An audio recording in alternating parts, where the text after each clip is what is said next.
Okay, so call me crazy. Call me crazy if I get this wrong. There You're was crazy. like the most amazing 30-second original soundtrack mix for when Weevil and Yugi first fight for like half a second, where they just have like an army of monsters on there, right? That make no goddamn sense, but it's a really killer song. Did that or did not happen? No, you're not crazy. Back in season 1, they had a whole bunch of every theme duelist, like when they're trying to promote those decks, they had a theme song to it. Like my favorite is Pegasus theme for Toons.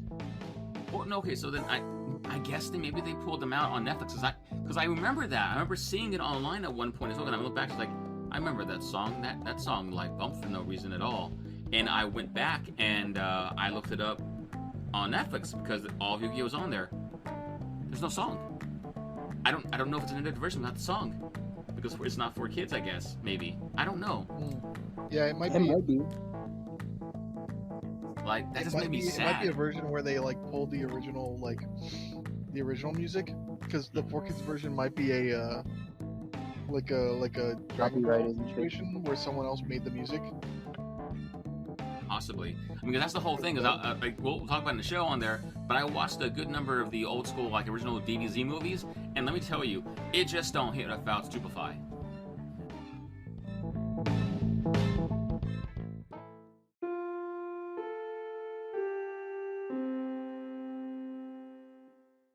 Hello, welcome to Weeboo TrashTalk, your one unranked weekly anime podcast. Every Wednesday at 9:30 p.m. Central Time, we come to live for our trash text and anime news, host topics, and open watching right here at twitch.tv/SilosP. Please remember, if you have Amazon Prime, you have Prime Gaming and one free monthly Twitch sub for you. We'd love to be the channel for you, but if not, I kind of fucked it up. That's perfectly okay. If not, you don't got no money, that's fine. You know what you can do? Hit the favorite button. Leave a review. Rate us. Enjoy us. Share us. Just press all the buttons. Except disable your account. Don't do that. We need the numbers. Anyway, I'm your host, Silos P. You can call me P. As always, I'm joined by my two co-hosts, El Chefe himself, Mingo of At Cooking with Chefe on Facebook. You know, if you have a Genshin account and you have Prime Gaming, you should also go do what you gotta do, get us on there. But if you can't, go get some free Primo gems, save yourself some money, then come back and come get us. You know what I'm saying? I just helped you. Now help you, help me, help you, help me. Help us. I'm just saying, we just saved you some money there, folks. I think that deserves a review. Just type the word Genshin in there. Whatever. It'll come into Google Search as well. That also helps. Just use all Sponsor the keywords. Us. Come on, Mohoyo. Alongside the world's #1 Mio enthusiast, Gallant of Gallant and Zeros on Twitter and Twitch.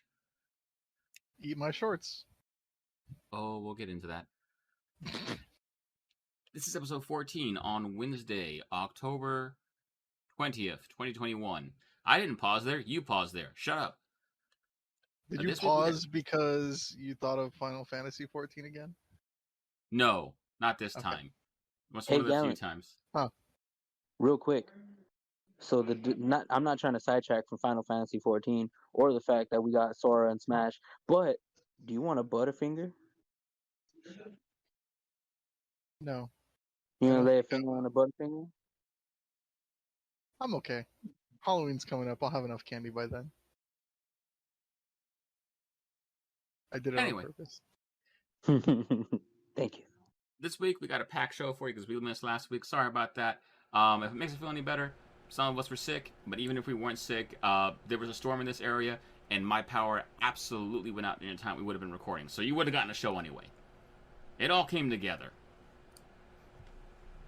But this week we got good news for you, we got bad news for you, we got sad news for you. It's a whole lot of news, a whole lot of announcements, and let me tell y'all, I got a shit ton of anime I watched. I got so much of it. We're gonna have me go in 2 parts because I need time to breathe. With that being said, we'll go ahead and start off with what we've been watching. Gallant, I believe you wanted to go first.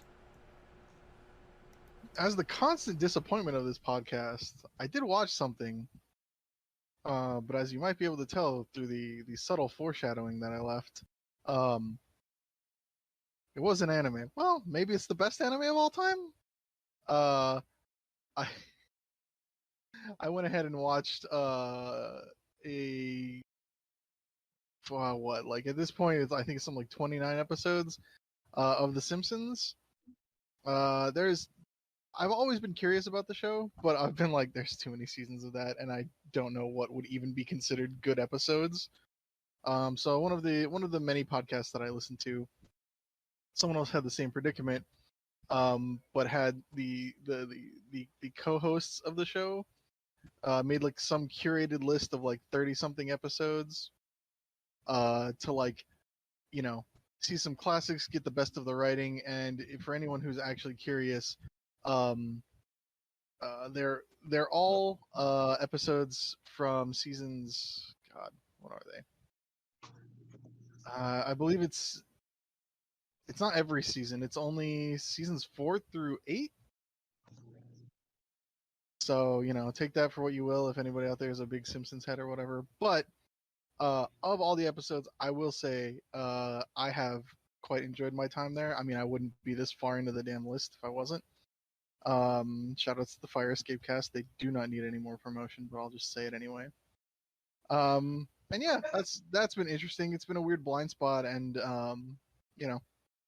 that's really cool to like see some of that stuff. I don't know if I would go and watch every season, but having like something that's doable, like a curated list like that to go through, 4 million episodes and get the good stuff, pretty okay. I needed to do this because if anyone actually likes The Simpsons, they're gonna ask what like my favorite episodes were. Of the ones on here, my two favorites so far and probably overall are You Only Move Twice and The Last Temptation of Homer. Those are good episodes. Everything else is also really good. Those two just stuck out to me, and like I'm probably gonna like think of those for a while because they were just really good TV. But yeah, again, the eternal disappointment of this podcast, but that'll change. Now, Gallant, my only thing is that if you watch at least 3 seasons of Simpsons, Mm-hmm. 2 seasons of Family Guy, at some point you're gonna have to watch One Piece. You have no excuse. Well, I've definitely seen 2 seasons of Family Guy because I was in high school in the late the I would say the mid to late 2000s. So yeah, I definitely watched at least 2 seasons of Family Guy. I don't know if I'm gonna watch 3 seasons of The Simpsons. I don't think that's going to happen. I think a season of The Simpsons is like 25 episodes or something. So I may be watching like a season plus like 5 episodes total, and it's not even a complete one. Like this is a weird machete cut order. Let me just give you like the first 3 from the list Wait, in terms of before you where do they that, like fall. also, Futurama better anime. I'm just standing there. Oh, Futurama fucks. I've seen all except for like the what they came back and did. I need to go and watch that sometime. And the only reason I haven't is because I know I want to just watch every episode of Futurama.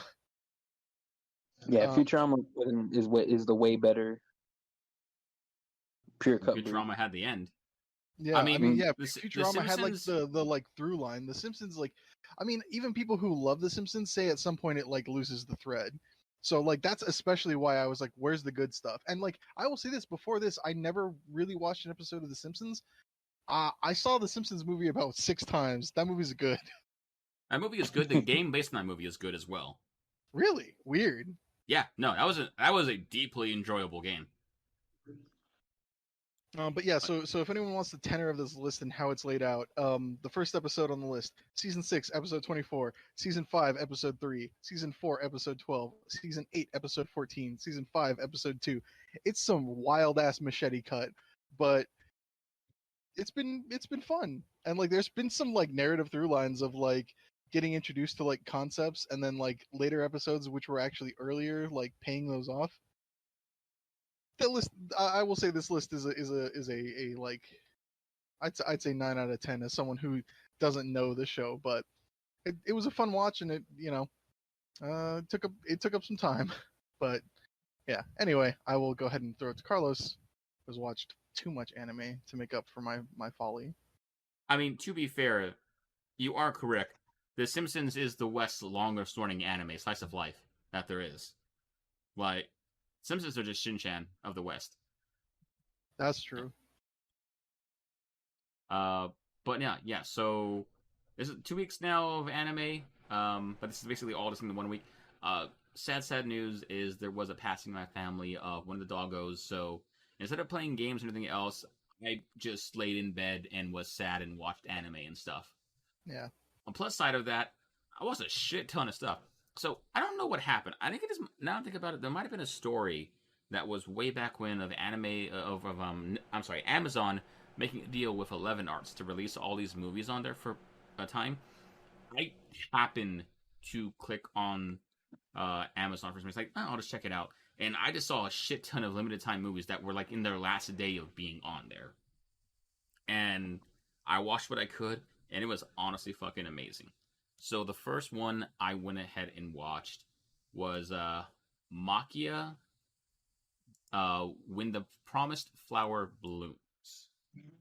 So this is effectively a anime movie that is based around, like, imagine a fantasy world where there's still some of the fantasy creatures, including elves, that basically stay away from humans because all they do is in their own little society. They don't age. They're normally children for the most part, and they just kind of their way of life is to what is it? To sew. What is the actual thing? It's the sewing machine where they throw a little hooper thingy on there when they have a little pedal. I forget what they call it. A loom? I think so. Yeah. They use a loom to make clothes? Well, to make a pattern. So their spoken language is that pattern. So, like, the material makes a message of the story of their life, effectively. And this is, introducing early on. They basically get invaded by one of the human countries, and the main character we follow, Maquia, gets separated from the rest before they effectively get taken over. And when she comes to, she's wandering around, she finds a human baby whose family had also just been killed by bandits. And this now immortal young elf girl takes on the baby and says, you'll be my story, my proof of life. And she raises him on there. And you effectively follow them throughout the child's full life. And I thought I had on loop. Oh, well. And it's a whole thing. You see them, like, he is a baby. They find a safe place to be. They find a way to go ahead. And, a very iconic look for these elves is that they have blonde hair and they're ageless. So they, as time goes on, they are in different cities, different jobs, things of that nature, playing different roles. Sometimes it's mother and son. Sometimes it's brother and sister. And they change her blonde hair to like an orange hair, things of that nature, and you meet these characters. They kind of like keep reoccurring throughout time because they just meet up at different points in their lives. It's a kind of sad story, but still very like well balanced. So it's not too sad. Sad things do happen, but it's a really cool, like, one shot fantasy story that I haven't seen in a while. The animation, of course, brilliant. I don't remember what studio it was. I'm sure it'll come back on trailer again because I have it up and running right now. But it's a weird thing of, like, how would this immortal deal with a young child that they take in, or just immortals themselves? How do they deal with the fact that they're the last of their kind? And a big theme on this is the immortals are basically warned from the start: never let yourself fall in love, because when you fall in love, you will be completely alone. You will know true sadness that you'll never recover from, because whatever they love will die. And they just have two mirrors, like, because Maquia is one survivor and there's another survivor. You don't see as much of her, but she basically becomes a princess in the nation that conquered them, effectively. And it's just different ways they tell the story, and it's very intriguing. It was really cool. They did some they don't go deep into it, but they had some definite you didn't need to be that creepy thing. And when the kid gets a little older and is very confused, young boy discovering things, didn't need that. We didn't need to go there. It's anime. Yeah. God, yeah. Things you're talking about are exactly why I'm so excited to get back into Jobless Reincarnation. Mm-hmm. Slaps Mm-hmm. forehead. Am I? I don't know. We'll see. Well, this is the thing. Those are two completely different things because the fucking scumbag in Jobless Reincarnation has no excuse of anyway. Mm-hmm. No, I love I that get you. series. I hate that series. I understand. Understand. That is this is the way of life. Um, but yeah, no, it's a really satisfying movie. I really enjoyed it. I'm sad it's gone. So, like, it's too late. I caught it when it was like, hey, this will be gone in like 28 hours, 23 hours, 16 hours, It, whatever it was. it might be So moving to Netflix or somewhere else. You never know. That yeah, might be why it's like going. So yeah. I just never heard of this movie. I'm glad I watched it though. Again, that is Maquia When the Promised Flower Blooms. If you get a chance to catch it, it's made by Mad Men. There we go, Mad Men Studio. If you get a chance to catch it, I highly recommend that. Really enjoyable. Now, another one I caught. I think I saw a trailer for this here recently, but I didn't actually know what the name of it was. Penguin Highway. That's really good. Oh, you seen it, Mingo? I haven't seen it just yet, but I was whatchamacallit, it caught like a lot of big compliments and a lot of good reviews on its release. Yeah, and it deserves like. So again, it's another one of those shows that from 11 Arts and another one of the movies from 11 Arts. Basically, a young, very smart boy, uh, future scientist, very quirky, very intelligent, finds out in his town that penguins are appearing out of nowhere, effectively. And it's kind of just him dealing with this, the mystery of like coming of age and trying to solve the mystery behind these penguins coming out of nowhere, what they mean in connection with another person that he meets in the movie, and kind of just dealing with this very fun, interesting sci-fi story that involves a swarm of penguins and Jabberwockies that are hunting down penguins and things of that nature. I I don't think I want to speak too much because one, it's a simple enough concept that I'm having trouble describing it really because you kind of got to experience it to really get the description of it without it sounding kind of batshit crazy. But I can't recommend enough that it was so much fun. It was such an enjoyable movie. Like I will definitely, as odd as it sounds, because Maquia is kind of more just straight up the action adventure I normally would go with. But if I had to choose, I would definitely see a future much more likely where I pick up Penguin Highway because that's just a really fun anime movie. Like I recommend that to everyone. Absolutely. Uh, if you like sci-fi, if you like slice of life, if you like penguins, got you. I would say, like, I wish is it more for if you dislike penguins? Is it a penguin snuff film? Is that what we're getting at? no. It is very Okay. much the penguins This are isn't interspecies reviewers. okay. That's smut, homie. That's yes. Um, but I yeah, mean, they show a penguin laying eggs. here. But that was Snuff is kill. uh oh shit! I just saw in the trailer. Utada Hikaru does the theme for this. Okay, go on with your bad self. Hell yeah! Another reason to love it. I didn't even recognize that. I knew there was a reason I didn't skip that song at the credits. Okay. Love them. Love them. Always happy to see it. And a final bit for me before I go ahead and trade off with Mingo for a bit to give myself time to breathe. After I was done with that, surprising enough, because I forgot it was happening, Way of the Househusband season or part 2 of season 1 was released on Netflix. Oh, I forgot to tell you I finished that too. Mm-hmm. That's my And bad, but amazing no, nonetheless. yeah. And again, folks, once again, not an anime, ocean comic. But oof. Oof. I think I loved it so much because at this point, I don't have the manga, so I don't know how it compares to it at this point in the story. This was really cool for the sake of it kind of expanded on, hey, it's not just making jokes about the husband, the wife's there too, and you get kind of further into their dynamic of how they interact with each other. along with the other side characters. So it's nice to expand manager there of getting more people in here, more things going on, and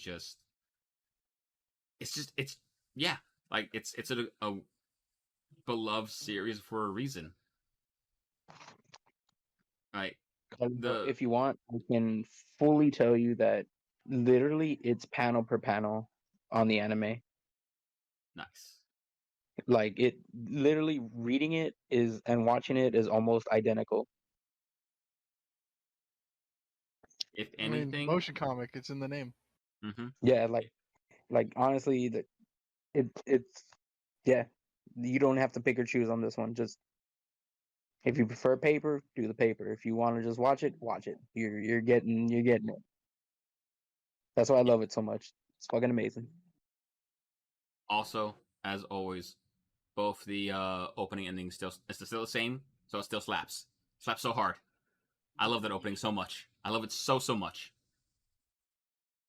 Hey, Gallant, Yeah. have you seen Welcome to the NHK? Yes. Okay, you know that OP, right? Mm-hmm. I think the band that did that OP did the one for The Way of the Househusband. Really? Like I've been meaning to tell you, when you get a chance, watch the OP for The Way of the Househusband, and Mm-hmm. then listen to Welcome to the NHK one, and then let me know if they're the same. Oh, okay. I'm Yeah, like the same artist. Yeah, because I'm about 95% sure.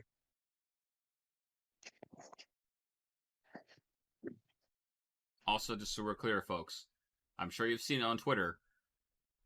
The dog episode is in here. Ah, yes. It's amazing. Also, I cried for obvious reasons, but so good, so very good. And with that, before I carry on and there's not any more, I'm gonna go ahead and hand off for a bit to Mingo. You go ahead and continue on for us for a bit. All right. Heads up, y'all. It's just a lot of rewatching. My brother finally was able to come back over, so we were catching up on everything that we had to watch, and then I have to rewatch because I share with him, and we come up with ratings for it. So the first one we watched Miss Kobayashi's Dragon Maid season 2,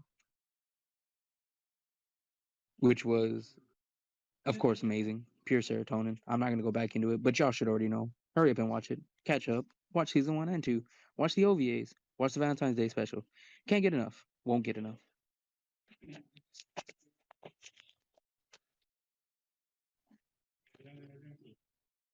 And I didn't remember if I mentioned it. Oh wait. Yes, sir. I thought I cut out again. No, My no, bad. no. I don't know if I mentioned it, but we did finish Slime season 2 as well. Oh, okay. Yeah. I don't remember if we mentioned that on the last show or not. I think we mentioned that you were going to watch it. I don't think it had happened yet. Because it had Okay, already well, I think it's already finished in sub. It's like halfway in dub right now, I believe. all right. We did finish that. I'm sorry I didn't tell you that earlier, Carl. I couldn't remember if I remembered or not. It happens. Anywho's, we finished that. Really amazing. Go watch Slime. One of the better isekais out there. Mm-hmm. Can confirm. There's, I'm currently watching. I'm like halfway through it at this point because that's where the dub is. And oof, I love that show so deeply. and honestly, that's all you have to say. Like, there's really nothing else to say. It speaks for itself. Only complaint, there isn't a lot of stakes at the matter. Like, you don't really feel there's much at risk, but they do know how to create tension. Yeah, I think that's kind of what I And love that's what about I'm Slime so much is like Slime isn't so much about the stakes; it's more about literally the adventure and journey. Because what it does in making it so that, of course, at this point, it's not really a matter of like, oh, what could happen to Rimuru. At this season, as far as I'm in it so far, is more a matter of like, hey, let's have some badass almost like we have Rimuru, but with the other characters and have fun with that. It's like, yeah, sure. I'm perfectly okay with that. Yeah, fucking amazing. And now for the sadness. We are rewatching To Your Eternity. Well, I'm rewatching. He's starting it with now. We're already in the final arc. I was hoping to be done with it before the podcast, but I had to start dinner, so wasn't able to finish it. Um, God, if you haven't seen it yet, go watch it. Go watch it and feel feelings. Feel all the feelings. Fucking cry. Cry every arc. It hurts. But on a brighter note, I actually started watching some JoJo Bizarre Adventure. Hell yeah. My little brother, he's really big into it, and he wanted me to get into it. So they finally found a stand user that I like, and it's a turtle. I forgot his name, but his stand is Mr. President. So like to get me into it and to lead up to it, we started season 4. I think it is. Mm-hmm. Are you And sure? What's the turtle's stand to Mr. President do? it's just it creates a room that people can go in, but like he said, it's not till season 5. Oh, okay, yeah. That turtle Yeah, is in season 5. Yeah, okay. I yeah. was like, He's got me. He said to watch season 4 with him, so that way I could get into it and some shit, and mhm, then it leads up to season 5, and I get to see my turtle. I see. Okay. Yeah, that turtle whips ass. Yeah, we got up to the Killer Queen stand, Hmm. and then that's when the podcast started. So I hopped over here. But so far I really love it. It's pretty dope. I like the, of course I like the poses. Those are pretty funny, and the character designs are pretty fucking wild. They're either super tall or you're a midget. Not really much of an in between there. Hmm. That's cool. But I mean, really good series. I like it. I don't know if I'll watch the other JoJo's, but so far I'm into what he threw me in, Yeah.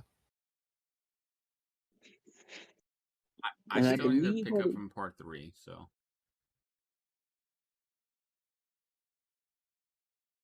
yeah. I mean, just me go. uh, I like where he threw me in.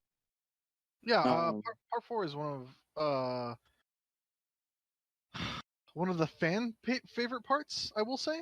Um it's one of my favorite parts. It's maybe my favorite part. It's like JoJo's, but it's like it's a slice of life as JoJo's can get.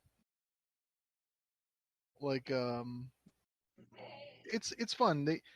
Like part 3 is Araki came up with stands and is telling a JoJo story. Part 4 is Araki getting real weird with what stands can fucking do. yeah. See, like I think that's what I like the most about it too is that like these teenagers they like got stands and they're serious, but they're still teenagers at heart, and they show that still.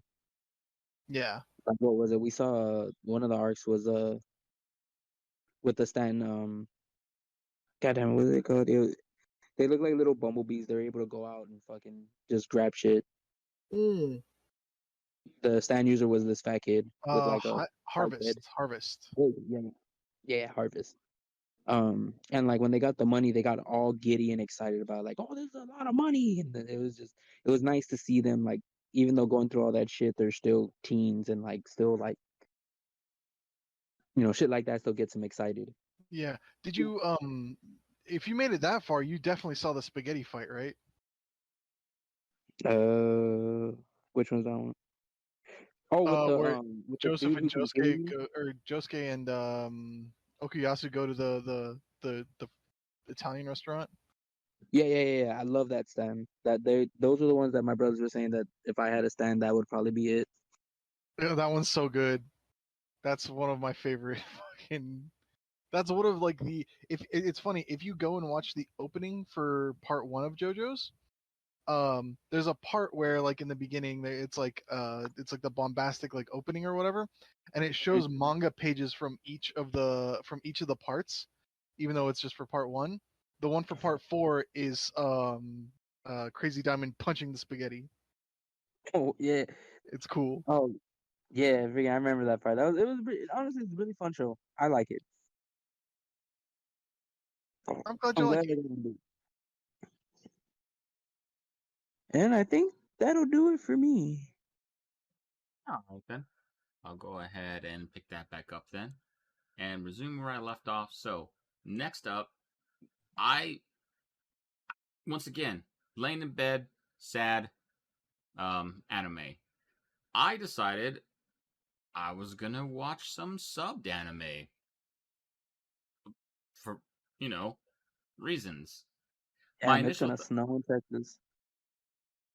again, I didn't help my fan look into getting a generator actually about that too. Um, so as we all know, I fucking love Haikyuu. Everybody here fucking loves Haikyuu. So I thought, you know what? I watch Haikyuu dub. I love that sports. You know what's what I always want to get into as well? Hockey. This season, Ah, you there's a started hockey that, anime. huh? And I was like, oh, Pura Ore, Pride of Orange. It's an idol group who learns to play hockey and their adventures in school life. So like, yeah, let's check it out. Let's see what's going on there. I watched it. Yeah, I'm done. Um, No, it's bad. I don't know that it's bad. It's just Sounds like it's bad. I don't know. It's I don't think it cares they're playing hockey. It cares that it's an idol group playing hockey. Maybe that will change at some point. If it is going to change, I'm going to wait until the dub is finished to go back and watch it then. Sure. Because like it was like, oh, it's cutesy girls playing the hockey sport, but they did nothing. Like within the first episode of Haikyuu, you're in on like, why do I suddenly care about volleyball? Sure. This could They don't do literally a good be job of anyone. that. Mm-hmm. This could literally be anyone playing this game because I don't think their hockey matters right now. Maybe it will in the future. Things could change once again. But I just was not impressed by the first episode. It was mostly like, I mean, it's an idol group. It's meant to, promote the group and be a very. It's a product. It's a specifically designed for a reason product, and that's okay. That's what it's there for. For those of you who are idol fans, I'm sure you may enjoy this. Have at it. I'm not going to call it bad. I'm just going to say it isn't the sports anime I wanted it to be, and that's okay. It's more an idol anime than a sports anime right now, and that's perfectly fine. But I just made me sad, Yeah, but whatever. maybe it makes that turn at some point. Who knows? Yeah. Hopefully in the future. Hopefully in the future. But with that, what I also went ahead and picked up uh, is I went ahead and started The Detective is Already Dead. So this series starts with a 1 hour episode. I was like, damn, cool. This is an intriguing plot, great animation. Let's go. I'm kind of about this, and I'm already done. I'm out. Like, Wait, you finished it? No, I'm out. As in, I'm not going back. Oh, it wasn't great.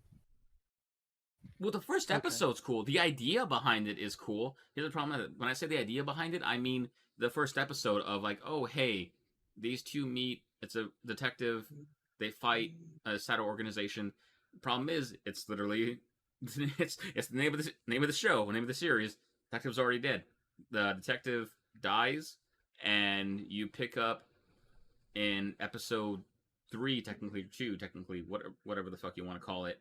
And oh yeah, the adventures are over. It's been 3 years since that first episode, and the detective has died, and now you're following the sidekick as they try to figure out what happened. It says like within the first episode or the second episode what happened to kind of like prove.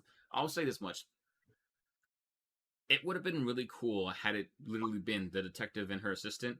But this whole thing of like, oh, the detective's already dead and the mystery behind it, I was just so unimpressed by the concept of, oh, we're gonna dangle this in front of me and find the mystery. It's like, Nah, I looked it up. Like the anime did, Wow. the writing did not impress me to the point. It's like, no, I'm not gonna have this hanging over me. I'm gonna find out the mystery right now, see what happens, which I did. Found out what really happened, and okay, cool, I get it, but I have no reason to go back to that. Like maybe in a few weeks when it finishes, maybe I'll hear something different. But I gotta echo a lot of sentiments I heard from other people who were watching it.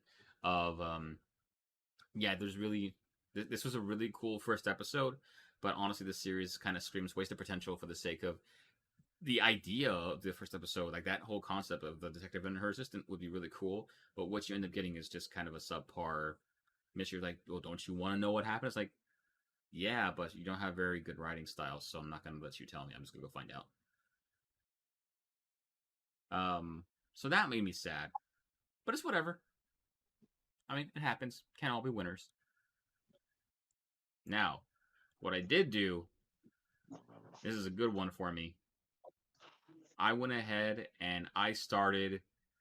I'm gonna say it wrong because it hasn't been dubbed yet, so I don't know how to actually fucking say it. Um, Am I Warrior at the Borderline? We're not gonna call it Warrior at the Borderline for the sake of just getting the name going. This is the new mecha joint from Sunrise that we mentioned a few weeks ago, or a few months ago. Divided and ruled by four major economic blocks, the people of Japan now live in basically places. So basically, it's think Code Geass, but it's not one country that took over. It's multiple countries invaded to help them with a economic crisis that turned into occupation with drone mechs, basically patrolling, well, the citizens of Japan. And you follow a young boy who finds a AI who he then puts into a robot he was putting together with spare parts, and they begin to start fighting people in hand-drawn mechs, by the way. Not CG mechs. Hand-drawn mechs. They're back. Fuck. Now I have to watch it. And, folks, I guess I just watch this sub now because I'm not stopping. Like, the mech designs are cool. The characters are interesting. I'm honestly intrigued with what's happening, what's going on. It does the classic thing, the very tropey, hey, it's gonna be a story of rebellion type thing of they introduce a set of characters early on. It's like, hey, you help me out for no reason. I'm gonna make a promise, and I'm gonna be waiting the entire series now for the final episode, whenever it is. Like, make it on that promise for the rebellion. We're like, cool, cool, cool, cool, cool, cool, cool, cool. And yeah, it's now been 3 episodes, and I can't see myself stopping. Like I'm just in. I want to see what this is about. I hope it gets dubbed, but that's going to be more reason for me to go back and watch. I'm all in on this. This is War of the Borderline. Check it out. Like it's a white and red mech with a rifle, sure, but also real steel katana that has a heated edge. Let's go.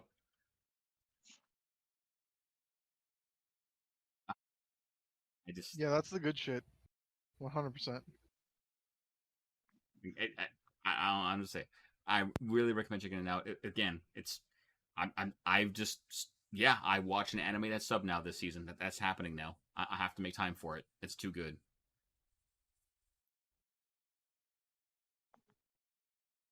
And lastly, for whatever reason, I did this. I was trying to find something to watch in my depression, and I went back and watched all of the original Dragon Ball Z movies on Funimation. This included The Dead Zone, The World's Strongest, and my personal favorite, The Tree of Might. Man, DBZ, when it was first starting, it had some things going for it. Like, those movies just, just classic beat 'em up fun. I think, for me, like, it's a big criticism I have about Dragon Ball in general. but what these movies are what made me care about Dragon Ball Z, because it was the actual crew trying to fight together. And I love ensemble cast. So like having Yamcha, Tien, Chaozu, Krillin, all of them join up to try and fight throughout these movies, especially in Tree of Might. Again, my personal favorite. So good. So very good. Still holds up. Garlic, I didn't realize that the Dead Zone with Garlic Jr. was as short as it was. So I don't, what I also watched was Lord Slug. And as cool as this all was, I gotta tell y'all, and it's gonna be blasphemous for so many people. You know, some of these movies just don't hit without having Disturb in the background saying Stupefy as Goku goes full Super Saiyan. Like, I just need it. Something about Chi-Chi fighting to Disturbed will always be in my mind. It's like one of my favorite scenes in Dragon Ball Z. Like, I don't know who else ever partook in Dragon Ball Z, the original VHS tapes, but so good. I think I only ever saw them on TV, and I don't think they had the. Did they have that music? I don't believe so. I don't think they have the rights to it. Mm-hmm. Because I it was can so guarantee weird. you, Old is what inspired your AMVs of today. Yeah. I mean, Oh, that's 100%. basically what they were. And so they had that. They didn't have the first cooler, which made me sad, but they had a Revenger cooler. I did not watch that. I was like, okay, I got to stop at some point because I started watching these for one night and it just didn't end because they're not very long. So I was like, Well, I understand that. They're like One more. hour long. They're like hour long episodes or whatever. But man, again, I love Dragon Ball Z, but the reason I don't really pick fights about Dragon Ball Z is like just, man, the crew didn't have to. They didn't have to do what they did to the crew. They really didn't. I've been told that apparently the Dragon Ball Super manga does bring the crew back and have them actually do things in some capacity. So maybe someday I'll check that out. But ultimately, Roshi kicks ass in the tournament arc. Mm-hmm. What was that? Master Roshi kicks some ass in the tournament. Oh, okay. Yeah, I mean even in the anime he does. So I will say the most recent Super was probably like one of the best ended ones, considering that bringing in 17 really did do something different. And that's about as much of a compliment you're ever gonna get from me saying for Dragon Ball Z. understandable. It was just such a time. But yeah, that's gonna go ahead and have been me finally for those 2 weeks. And with that, we're gonna go ahead and move out of what we've been watching and into some actual anime news. So we're not gonna go in too much detail about this. Actually, no, I'm so sorry. Before we move into news, housekeeping announcement. With next week being technically the last week of October, the week of Halloween, we will be doing a group watch together. We'll all be coming back next week with our thoughts on the winner was Paranoia Agent. Woo! So we'll come back next week with thoughts on that and probably some emotional scars. You know, what you do. It's what you do. Normal things. I always fall in love with the OP every time. Been so long since I've had it. I heard it. Maybe just go back and watch it again. But yeah, that's going to be for next week. Once again, now back in the news after that janky cut off there. First story on here, we're going to go ahead and cover the Disney shadow dropping that they're getting into anime. So we got 2 stories on here that I kind of shortened out, combined together, both coming from ANN, one from Rafael Antonio Pendia, and one from Egan Lu. So first up, Disney Twisted Wonderland smartphone game is getting an anime project. The official Japanese Twitter account for the Disney Plus subscription service announced on Thursday that the Disney Twisted Wonderland smartphone game is inspiring an anime adaptation project. The announcement did not reveal any further details. The game launched in Japan in March 2020. The first TV ad focused on the... And bear with me, folks. I'm just saying the names of the spelled out. Hearts Labole Dormitory, inspired by the world of Alice in Wonderland, and the second ad featured the Lion King-inspired Savannah Claw Dorm. Black Butler creator Yana Toboso handled the game's main concept, scenario, and character designs. So yes, it's in fact quite horny. Following with that is that Disney announced it is set to stream Tatami Time Machine Blues, Black Rock Shooter, Dawn Fall, and Summertime Rendering anime globally. The Walt Disney Company announced during a APAC content showcase on Thursday that it will stream Tatami Time Machine Blues, Black Rock Shooter Downfall, Summertime Rendering anime worldwide. The company's Disney Plus service will exclusively stream these anime in Japan, but Disney did not specify which venue or venues will offer these titles outside of Japan. So yeah, there's your kind of shadow drop, no official press release on it of kind of what we talked about momentarily, like a smaller drop off a few months ago of Disney looking to get into anime. Here's the first shot fired. And we'll see what this turns into. Again, this is not announced for the States. They're not saying this is coming to the States or that they're going to be the ones that are providing the States. But it's a new world, and we'll see what that turns into. We won't get too much details about that. There's going to be that impending merger of Crunchyroll and Funimation. When that press release happens, however long down the road it is, the reason we don't talk about these too much is because, for those of you who've been with us for a while, we have talked streaming rights and possibilities of streaming and other companies coming in pretty much to death, to the point that we really kind of don't want to go back to it until we have the big info dump. That's going to be a whole episode itself right there. So we're in no rush to get on there, but just to go ahead and put it out there, yes, Disney seems to be making official moves in anime. And then to go off of that into some more somber and sad news for us, this is going to be from ANN as well. Crystal Hodgins, voice actor Chris Ayres has passed away. Going to go ahead and read the article as it follows on here. Voice actress Crystal Laporte reported on Tuesday that voice actor Chris Ayres passed away on October 18th. He was 56.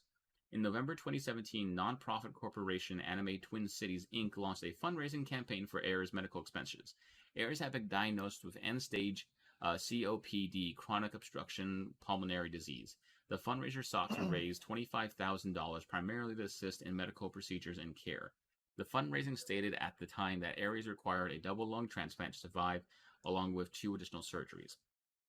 Ayres then reported in November 2019 that he had received a lung transplant a month earlier after having been on a transplant list for almost 2 years. The Onicon Convention set up another fundraising campaign for Ayres in July 2020 for his continued medication and treatment, including unexpected follow-up surgeries. Ayres was born in Richmond in 1965, and he started acting professionally at 6 years old. As an actor, he appeared on both Broadway and off-Broadway. He previously stated that he got into anime thanks to his younger brother and fellow voice actor, Ray Ayres. Chris Ayres is best known for voicing the character Frieza in Dragon Ball Z, and Dragon Ball Super and Dragon Ball Super Brawly, and voiced characters in Gantz, Tamako Market, Phi Brain, Puzzle of the Gods, Gintama the Movie, Panty and Stocking with Garter Belt, Sengoku Basara, Initial D, Tears of Tiara. He had also served as ADR director and scriptwriter on numerous English dubs. Ayres was a mainstay in many U.S. anime conventions, hosting panels such as Mock Combat for cosplay. He also served as fight director for stage plays and taught stage combat panels at middle schools, high schools, and colleges.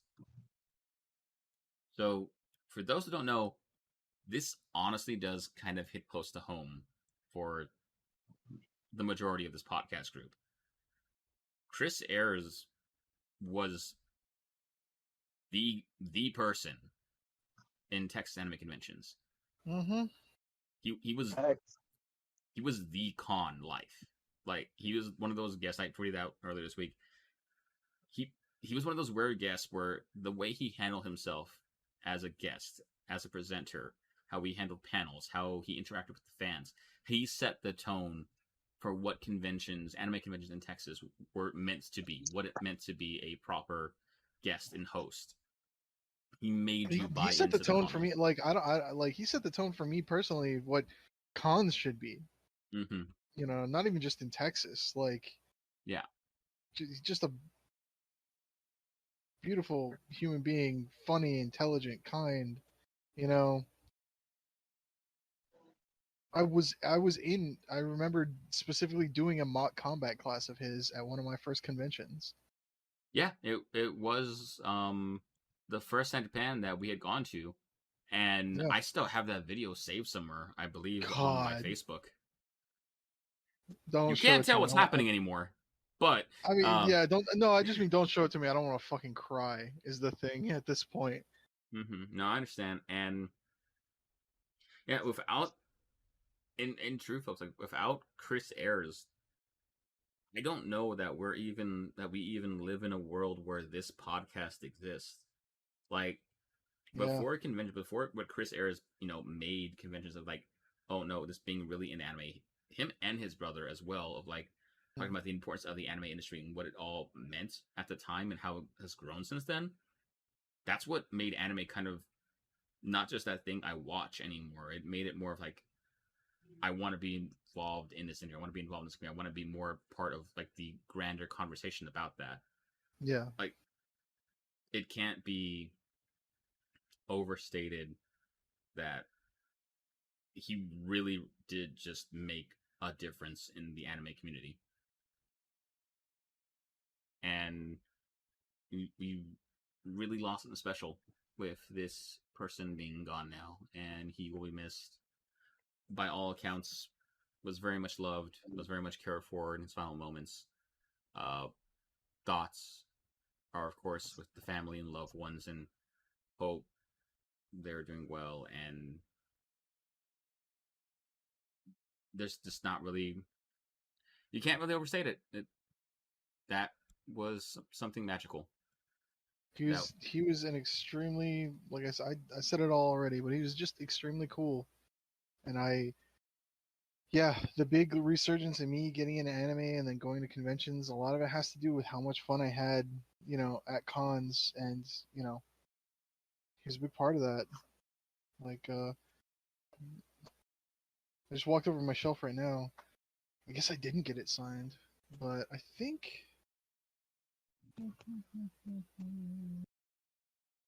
Okay, well, I can't say for sure on this one, but one of my most favorite animes of all time is Another, and I love that from when I saw it and watched watched it subbed back in the day, and then I remember I bought the DVD, or the I'm sorry, not the DVD.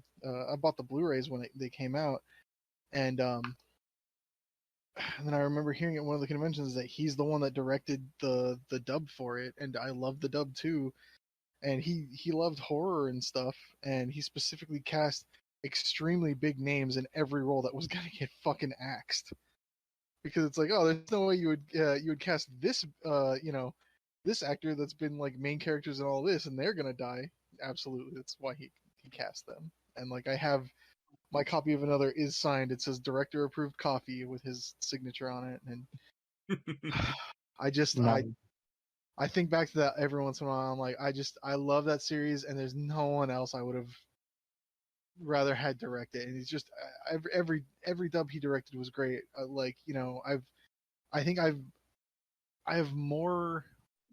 I think I more appreciate him for his director roles than his voice roles. Every time I hear him in something, I'm like, oh, there he is.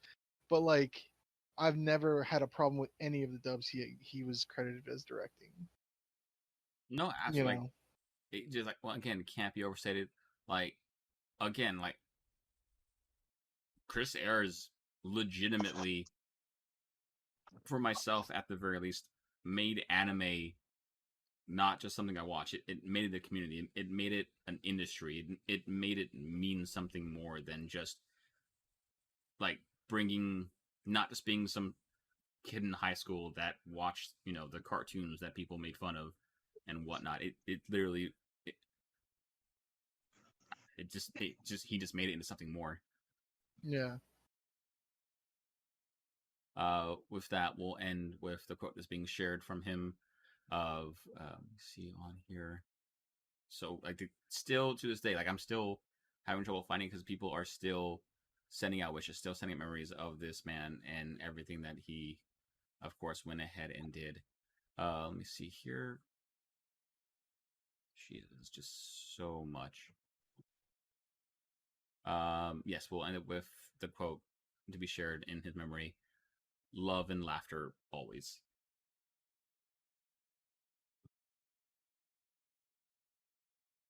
And on that note, we're gonna go ahead and move on to catalog updates.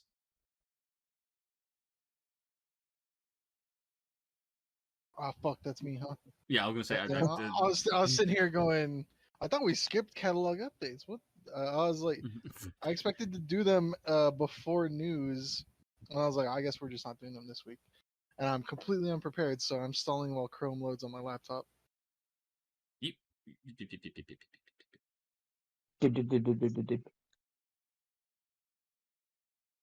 Patty cake, patty cake. There we Hey, go. Okay, Matt. so again, we start with Funimation and go from there.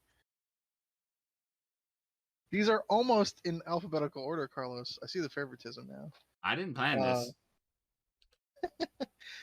So Funimation adding the Demon Slayer recompilation specials 2, the Genius Prince's Guide to Raising a Nation Out of Debt is coming in January 2022. Log Horizon Season 2 has been added finally. Ancient Girls Frame, Hatalia World Star, and Dropout Idol Fruit Tart Dub. What a fucking name that was. Fruit tart. That came out of nowhere. That's the whole thing on there. So I haven't watched it Yeah. yet, but that came out of fucking nowhere. Incredible. High Dive adding Lupin the Third Part 6, as well as Yuki Yuna is a Hero Season 1 with the dub, Season 2 and the shorts. Crunchyroll's adding Demon Slayer Mugen Train. What?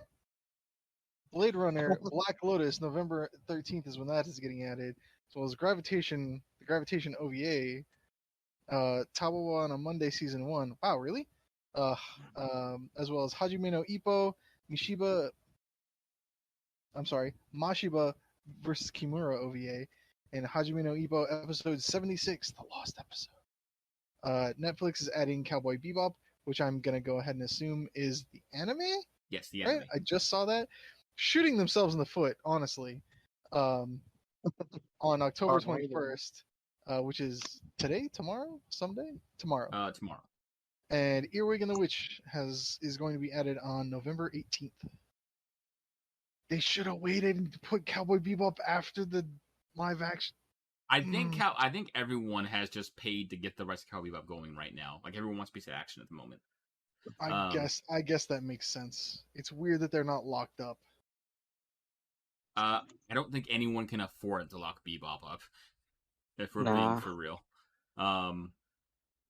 Which is kind of a big thing for a series that never finished airing because it was unpopular in its home country. Yep. That's a story for you. Look it up, kids. Anime was weird before you learned to love it, and all you got your fucking TikToks and whatnot, and your kids use the word verse to explain anime fights now. It's like I don't know. You're young. You're have high pitched voices, and I don't know. You all frighten me. But the TikTok account's coming soon. I would also like to state that anime titties weren't big back in the day. That's false. That is completely false. I don't remember. I mean, as big as they are now. Go watch Tenshi. Yeah. There's some outliers today, but come on. I say. I mean, we just had the chance earlier to vote on watching Occult 9. It didn't happen, so you know. Occultic 9. Thank you very much. I'm gonna be honest with you. I don't know if I put the name on there right. No, it is Occultic 9. Okay, Occultic 9. There you go, sir. To quote a person that I haven't seen since high school. I'm sorry. To quote that person's mother, "Damn, they sure know how to draw girls." Moving on to new announcements, folks. 11 Arts is going to be distributor for Papuela of Chimney Town Dub. Yo, I tried. I don't know. I don't. That sounds like a French name. If anyone wants to correct me, more power to you. Either way, it's out there. I'm not gonna try. October 23rd in Los Angeles. Have fun with that.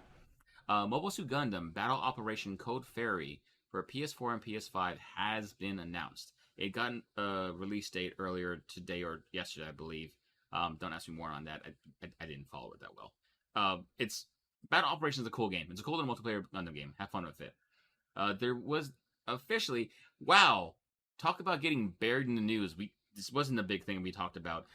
The official first look trailer teaser of Dragon Ball Super Superhero was released. Yeah, that just got buried. That name sounds fucking stupid. That name is fucking stupid. It's confirmed Did you Brawly's see back, Dragon though. Ball Superhero where they go Super Saiyan? There's Super Saiyan God Super Saiyan. Fuck So off. look, Hate my life. the best thing about this is in Vanguard there were some cards in fucking G era. They were literally undead dragon, dragon something else. Like they would put fucking dragon twice. And seeing it come back to life in mainstream anime just fucks my world up. I threw the trailer up because why the hell not? And I mean, yeah, this is Dragon Ball, all right. Now I'm gonna make an AMV where it's I need a hero, and just make it all Gohan. I mean, they got Pan. Isn't it 3D as well? Yes, this is a CG Dragon Ball film. Look, I'll be real with you though. Eat the my CG ass. doesn't It'll look never look as comfortable. good. I mean, I'm I not like accusing CG anime, but like, stop fucking with it. Dragon Ball does not need to be mechs. I can guarantee you it's probably not gonna be good, but it does look better than most. I will give it that. Yeah. I'm just so tired. Stop trying to change it. I love the art style for the Broly movie. I thought I wanted that to be the It's new thing. fantastic. That's the Broly movie is the perfect distillation of why Dragon Ball fucking whips. I don't know about What's my funny maybe is name. okay. So hold up, we're gonna back this up. I got the trailer going right now. Real quick, in this moment right here, the hand-drawn picture of Goku, Vegeta, and Boo that's here in this still for the trailer looks so much better than everything else because it's not the actual art style of this movie. Oh God, just It's a crime. Why? Oh my god! Like, I'm really not trying to talk shit on like CG anime. I think it's good, but like No. like adapting into fucking like this series has never been this. It doesn't need to be this, and like. So again, I can't tag deny me it in, my Coach. money. They have Pan in there learning how to fight, so I'm gonna be there. That's fine, but it looks like a bad Dragon Ball game. Tag me in, Coach. I got this. Oh no, absolutely not. No, I'm not tagging in. It's just like, come on, like, Bring me in, Coach. I got this. I'm gonna light him up a new one. I don't know. It's just like at this point, it's not even to save money. It's because whoever's directing the film, like, yeah, let's fucking go. You know, because Dragon Ball has all the money it fucking needs. Although maybe it is to save money. I don't fucking know. I'm just pissed. Like, goddamn, the Broly movie is fucking. I don't know. I'm mad. I'm done. I'm tagging Mingo in. I'm shutting up. So look, this is why it's gonna be bad.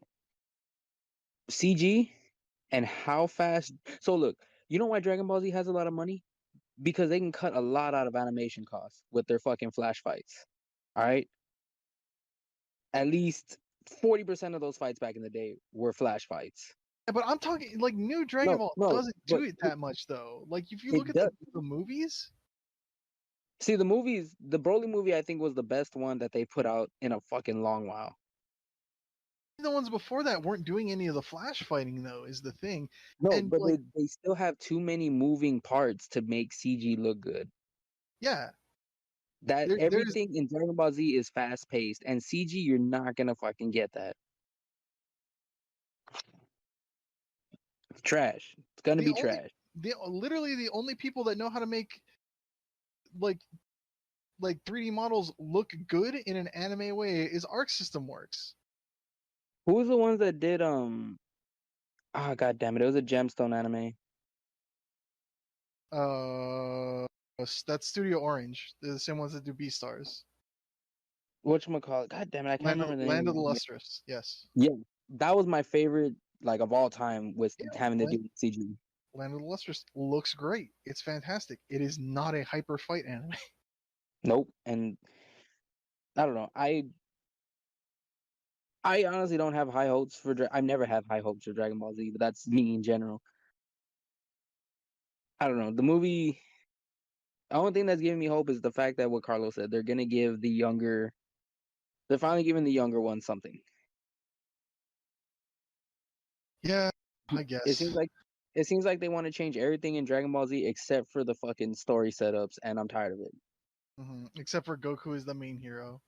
Exactly, I'm tired of it. Goku is Luffy. Not even that. At least Luffy loses. My man had his brother die in his arms. Goku died with his loses. brother and came back. Well, yeah, just because like the what was I gonna say? I was gonna say just because the story for Dragon Ball is bad doesn't mean, you know, it doesn't mean Goku hasn't lost. Oh no, honey, he's lost at everything. He's a bad father, and I stick to it.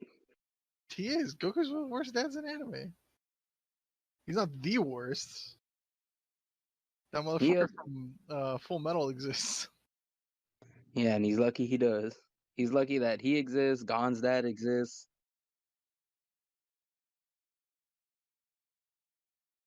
and now Alright. Carlos is dead. Oh no, I was letting y'all go off. Like I said, I came in tired. By all means, go on. Carry the show for a little bit. It's good. It's good. Gallon is already drained, and I mean nobody wants to listen to me shit on Dragon Ball Z for another extra 30 minutes or so. Now let's go ahead and move on. So the next bit of news, the final Erica 7 High Evolution film is going to be screening in theaters in the West in 2022. Erica's got a gun. Erica's got a gun. So, folks, Erica 7 is one of my favorite animes of all time. Period. I can't tell you anything about these movies because they just did such a piss poor job the entire time. I don't know how this is on the final of the trilogy. I haven't seen any of them because they were never properly distributed or talked about. Like, I don't know if the others came to the West. I'm assuming they did. I don't know if I can own these. I've never seen them purchasable that I'm aware of. So, like, this whole thing is making me sad. I don't know what's going on here. What happened here? Like, Erica's got a gun. Now run. All right. I don't even remember like AO being as bad as these sound. I need to go back and watch AO at some point too. Speaking of things to watch, next up announcements. Crunchyroll unveils the first look at the Shenmue anime series. There was a trailer. I'll go ahead and throw up for a moment. Yeah, so this is Shenmue based on the old Sega Dreamcast game. Also had, came back recently for Shenmue 3. That was an amazing thing people were talking about, and then it dropped, and literally no one talked about it. So I guess here's hoping this is good. I don't know. The animation itself seems of quality, so I don't know if anyone else here on the podcast has any personal history with Shenmue, but that's all I really got to say. Not really. Dreamcast was ahead of its time, people. Dreamcast was ahead of its time. Truly was. Let me see here. Next up, Black Rock Shooter Dawn Fall unveiled its Spring 22 premiere. Laid Back Camp movie. It will be opening in early summer 2022. Prince of Tennis 2 is going to be getting a U17 World Cup series in 2022. It was officially announced the original Cowboy Bebop cast will be reprising their roles for the Japanese dub of the live-action series. So, for those of you who were fans of the original series in Japanese, yeah, they're all back and we're voicing the characters. Rare manga news, but we talk about the anime enough that it made sense to cover it. Fire Force is officially entering its final arc. Once again, this is also going to be that creator's supposed last work before they retire. Next up, Attack on Titan, the final season, part 2, has announced. Why is this here? That should be new dates. Whatever. You're getting a new date now. Part 2 has a premiere on January 9th. I cannot wait because I like that series. Fuck it. But I just can't wait for it to never be in the news again. Ever. In my head, I'm just yelling out, finally. In kind of cool retro news, retired voice actress Pamela Lure is returning for the new English dub for the Dirty Pair anime Kickstarter project.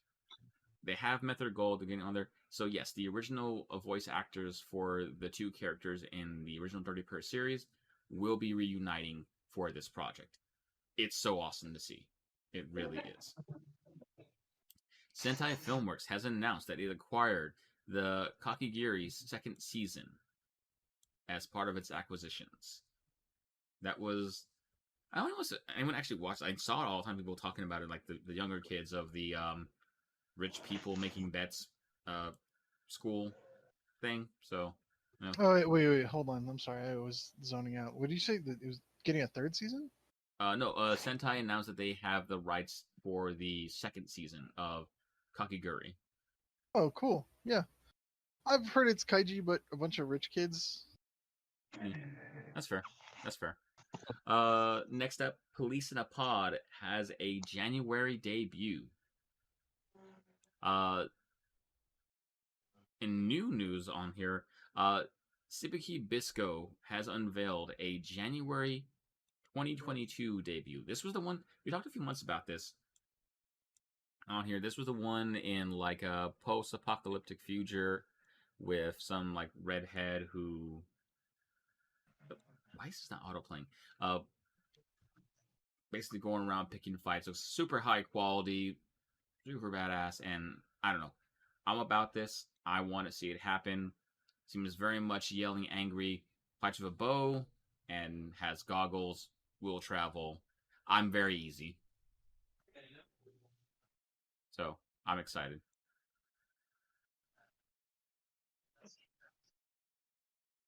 And then Looks dope. Next up is oh boy, okay. Waten, an angel flew down to me, has unveiled a 2022 debut. Is that Wataten? Isn't there two TAs or no? Let's say yes. Okay. Waten. The 4-panel comedy manga story centers around Miyako Husino, a shy college student and otaku, Miyako's younger sister Hinata, who is a 5th grader, and a classmate and friend named Hana. When they meet, Miyako falls for Hana at first sight. That's kind of creepy. You know, we take what we can get. Going for you, Gallant. Oh, maybe you, Mingo. I'm not sure as well. Zombieland Saga has officially been greenlit for a anime film project in the future. Nice. Yeah, I saw that. It has not stated whether or not it's a continuation of whatever happens in the series or not. It's just announced that it will be getting a film project, and we'll find out what that is at a later time. Announced at DC Fandom officially with a trailer, Catwoman Hunted had its trailer officially shown off to be streamed and released later this year. This is basically a Catwoman story. It is officially done by an anime studio with an anime look to it. So it looks pretty slick for cool superhero Catwoman fun. Cool. Kingdom, the anime series, is getting a 4th series next spring. So it's going to be 2022 spring. Trigger is set to reveal a new Gridman universe project this winter. No official closer time frame than that, but yeah, this winter. So if you like Gridman, more of it's coming. Funimation, finish the goddamn dub for the current one. Please. Just want to go back and watch it already. It's been on like episode, 10 for the longest time now? Fuck. Don't get married to this name. I'm sure it's gonna change. But yeah, with a Foggy reincarnated as a pretty fantasy girl has revealed its Fogey. January. Foggy? Mm-hmm. Like an old Okay. fogey. Yeah. Okay, with a Foggy reincarnated as a pretty fantasy girl reveals January 2022 debut. Uh, that was the one where two friends get transported to another world. Isekai bullshit. One of them is a straight-laced corporate individual, and the other one gets turned into a pretty young girl, and they fight to change the body back and get out of there. Not gonna go further into this because it's gonna have the official trailer next week, but Netflix did release the live-action Cowboy Bebop, the Lost Session video to give a glimpse into the show earlier this week. The trailer for finally the official trailer is coming out next week, so we're not going to go too deep into that right now. For myself, I enjoy what I saw so far. More thoughts next week. Anyone else? Yeah, same. Looks enjoyable. Okay. Yeah, it was fun. Understandable. Like I said, next week. Further thoughts next week, people. And the biggest news this week, Mob Psycho 100 is getting an official third season with a new director. Oh, I don't know if I like that. Oh no. We'll see. That tone changed. Okay. I somehow missed the thing about the director changing, because with the first two seasons I wouldn't change a damn thing. So I'm apprehensive. I mean, I'm glad we're getting more Mob, and like the story's there. I believe in the story of Mob, but Now I gotta know what this director's direction is. it would be I'm with Mingo. Damn, that took a hard left. I'm sorry. I didn't mean to sound that way. Okay, well, no, this could be cool. So, Yasuro Tachikawa is now credited as the executive director. So, not off the project, but he's not the main director. Instead, it is now Takehiro Hasui, who was episode director on Bongo Stray Dogs and Skate the Infinity. Well, that's about a 50% win rate there. Yeah, there we go. I don't know about that. Like, Bongo was good. That's a big thing. That's a big win.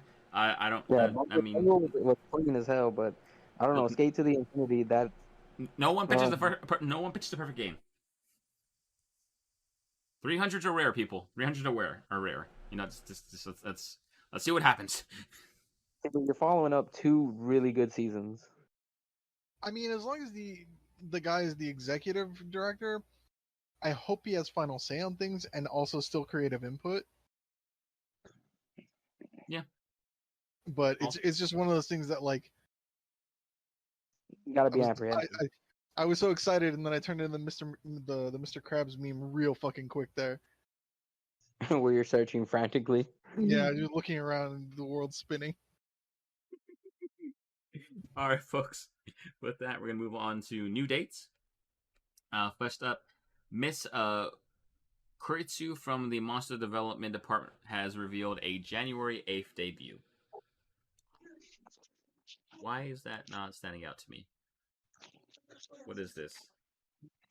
Oh, one of those. Okay, never mind. We're not going to go into that. But yeah, that's happening. The second Space Yamato 2205 film is getting a February 4th opening in Japan. No news yet on a Western release, but we'll see what happens. Keep you updated. Legend of Galactic Heroes Dainui These Season 3 has revealed its title and screening dates for Japan. So when we get more announcements for that, maybe for the West, I'll let you know. As of right now, it is going to be March 4th, April 1st, and May 13th for the different movies, effectively. And G Kids. Oh, this might be what gets me to go back to theaters, and I hate it. G Kids will be screening Mamoru Hosada's Bell on January 14th. I mean, if it's an IMAX experience. Could be. I hate life. I hate life. I don't want to go back. I want to go back. Going Give it back. to me on my TV. Go back. Galen. Uh, Oh god, that was perfect. I need to make Galen a shirt now that says "going back." all right. With that, before we let everybody go, we do actually have some required reading this week. So, first up, this is a new one on here from Alex Mateo at Anime News Network. New anime studio established in Kochi Prefecture. I'm looking this up right now. The reason I wanted to bring this up is that, let me see here.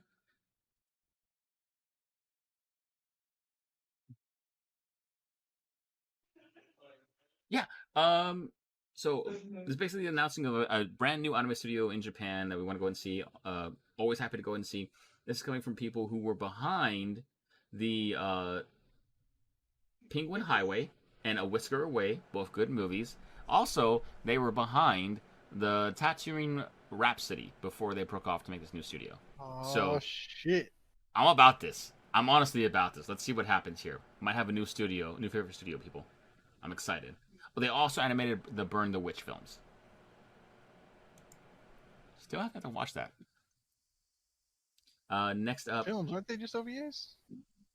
that's what I thought, but they call them films. So I'm didn't- on. Was it? I heard they weren't bad, but like they didn't make any splash. I mean, The creator got hired to do more Bleach, so yeah, they couldn't have been that good. I'm gonna say created behind Bleach. Makes sense.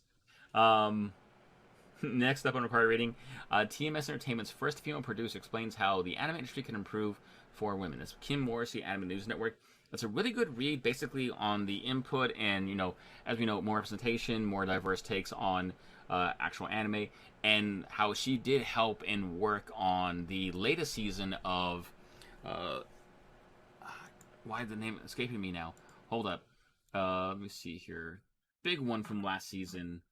It was, Megalobox 2 Nomad, and how she basically helped them define that to be the longer burn that it was, that made it, in many people's eyes, a masterpiece. I still haven't seen it myself, but just being there to kind of fight the norm of just making the male the hero. So it's a good read. It's something on there. If you care about this, which you should, and you want to get more details on that, I highly recommend that. Check it out. And then a bit more of a more fun read. This is going to be also Anime News Network. Yoshiyuki Tomino doesn't want you to read this article. This is from Lauren Orsini at Anime News Network. This is basically an entire article write-up explaining the prophesized and unconfirmed reports of why Mobile Suit Gundam Episode 15 was never released outside of Japan. So if you just want to have some fun anime history news about, the classic series like Gundam and why they were like, no, this episode never sees light of day, to the point that it is now coming back all these years later as its own standalone film, it's worth the read. Have some fun with that. A 20-minute film? I don't know about 20-minute film, but it's going to have its own film. It's going to make its own movie, though, an OVA. Oh, interesting. Yeah, the Hukaru's Donin's Island. Interesting. So, keep an eye out for that.